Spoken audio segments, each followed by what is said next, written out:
Pernah nggak sih lo mikir, kenapa korupsi di Indonesia kayak nggak ada habisnya? Setiap tahun ada aja berita pejabat ditangkap.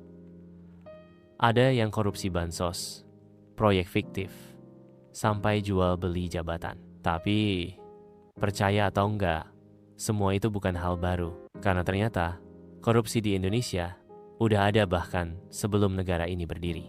Cerita ini bukan cuma tentang uang dan kekuasaan, tapi tentang penyakit lama yang terus diwarisin dari generasi ke generasi. Siapakah dia? Si korupsi yang nyamar jadi rahasia umum di negeri ini. Mari kita buka lembaran kelam sejarah kita dari awal.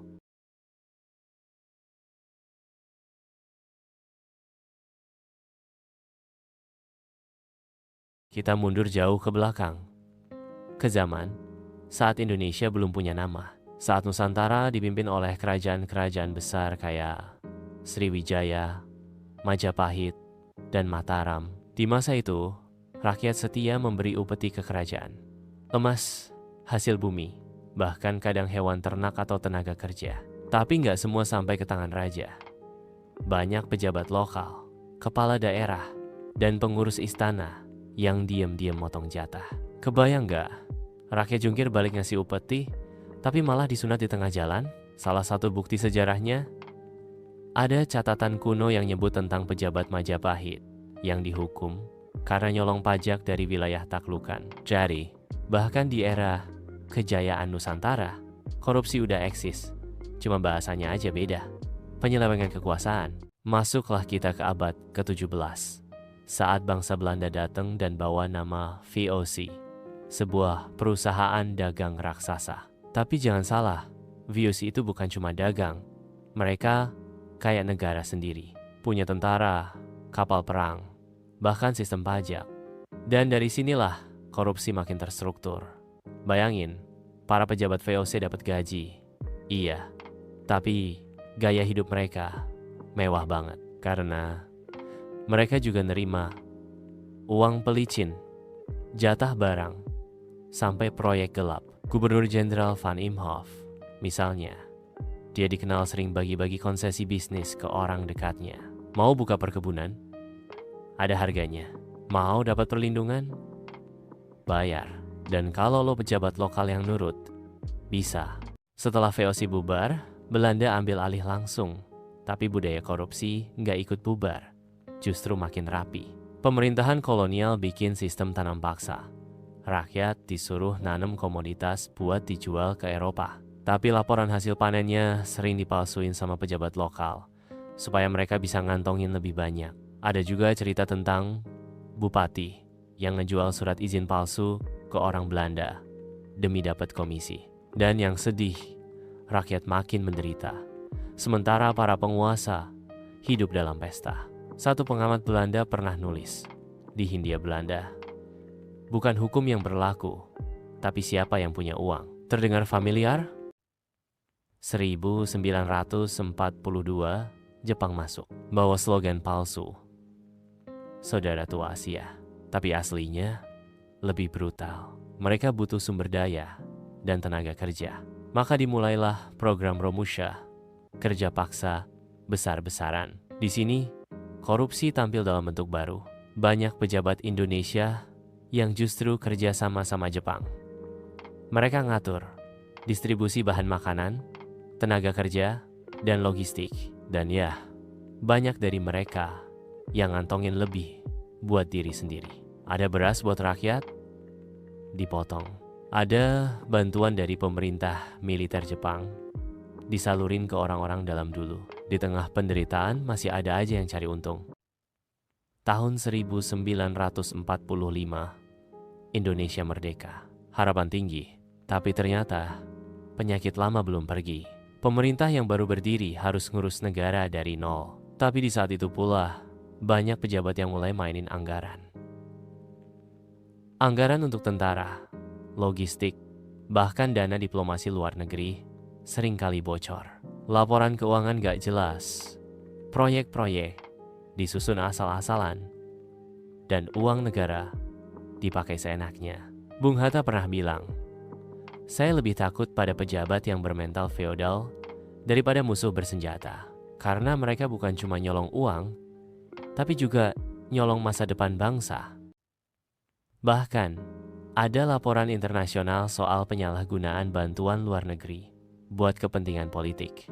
Proyek besar dibangun bukan karena kebutuhan rakyat, tapi demi pencitraan. Banyak pejabat ambil untung dari markup anggaran.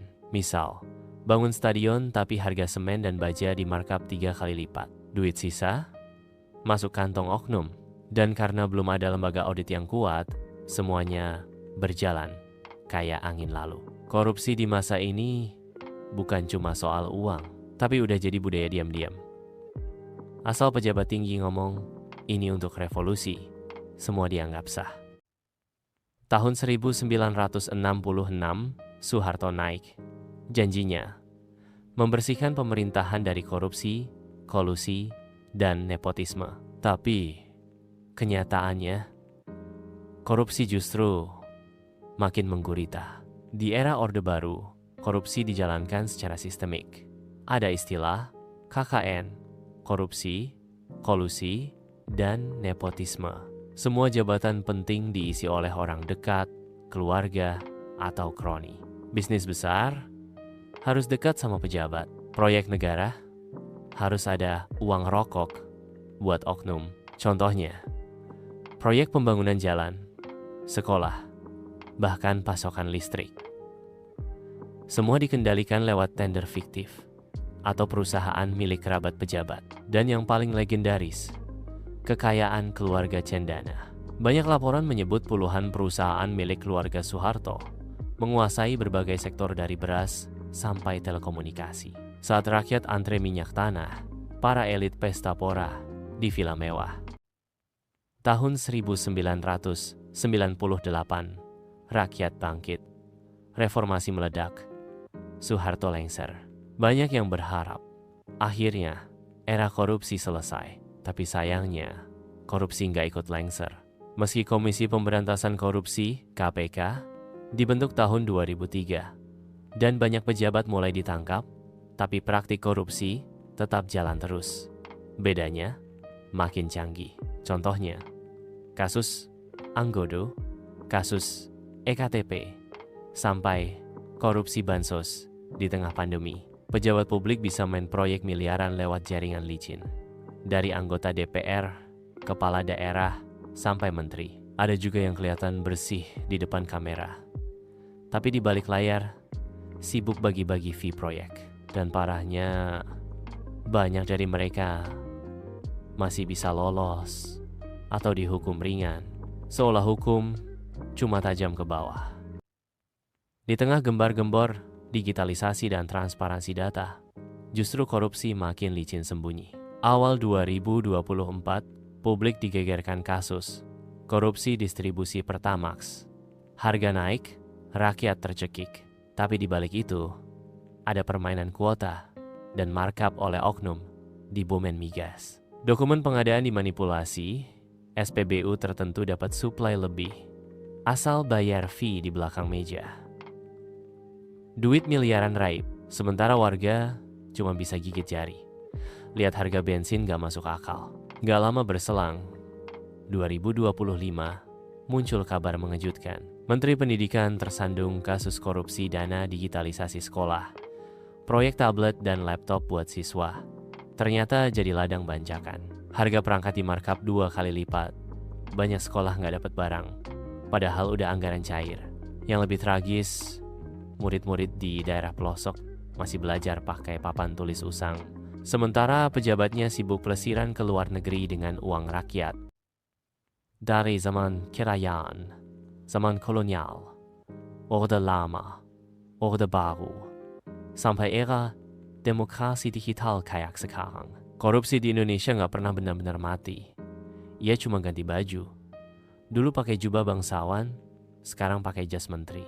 Dulu nyunat upeti, sekarang otak-atik anggaran. Dan mirisnya, banyak dari mereka bukan cuma maling, tapi juga pahlawan palsu.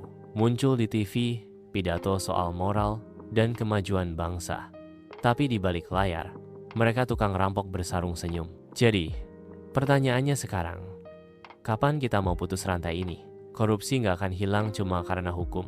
Korupsi bisa berhenti kalau budaya tutup mata dan cuek kita juga ikut berhenti. Karena selama masyarakat biasa diem, selama kita ngerasa itu bukan urusan kita, koruptor akan terus nyaman makan uang rakyat. Mungkin kita nggak bisa langsung hapus semua korupsi, tapi kita bisa mulai dari satu hal kecil. Jangan diam, jangan permisif, jangan normalisasi. Buka mata, buka suara. Karena kalau kita semua bersuara, mereka nggak akan punya tempat buat sembunyi.